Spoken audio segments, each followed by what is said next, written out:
মস্কোয় রাশিয়ার president Vladimir Putin ও ভারতের পররাষ্ট্রমন্ত্রী এস জয়শঙ্করের মধ্যে একটি গুরুত্বপূর্ণ বৈঠক হয়েছে। এতে ভারত ও রাশিয়ার বহুমাত্রিক দ্বিপক্ষীয় সম্পর্কের নতুন রূপচিত্র ফুটে উঠেছে।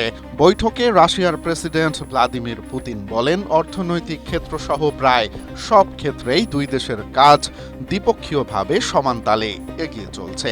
গত বছর বাণিজ্য কিছুটা কমলেও এবছর তা আবার ইতিবাচক মোড় নিয়েছে। পুতিন এই অগ্রগতির জন্য সরাসরি ভারতীয় প্রধানমন্ত্রী নরেন্দ্র মোদীর ভূমিকার প্রশংসা করেন।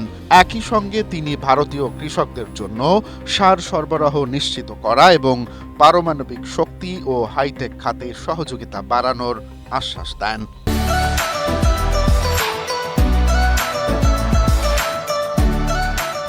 অন্যদিকে ভারতের পররাষ্ট্রমন্ত্রী জয়শঙ্কর জানান, দুদেশের অর্থনৈতিক সহযোগিতা, বাণিজ্য, জ্বালানি ও কৃষি ক্ষেত্রে সম্পর্ক অত্যন্ত তাৎপর্যপূর্ণভাবে বৃদ্ধি পেয়েছে।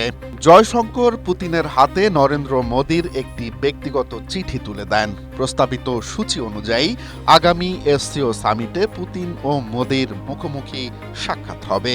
এরপর ভারতে আয়োজিত ব্রিক্স সামিটে পুতিনকে স্বাগত জানাতে এবং বার্ষিক দ্বিপক্ষীয় সম্মেলনে যোগ দিতে উন্মুখ হয়ে আছেন ভারতীয় প্রধানমন্ত্রী।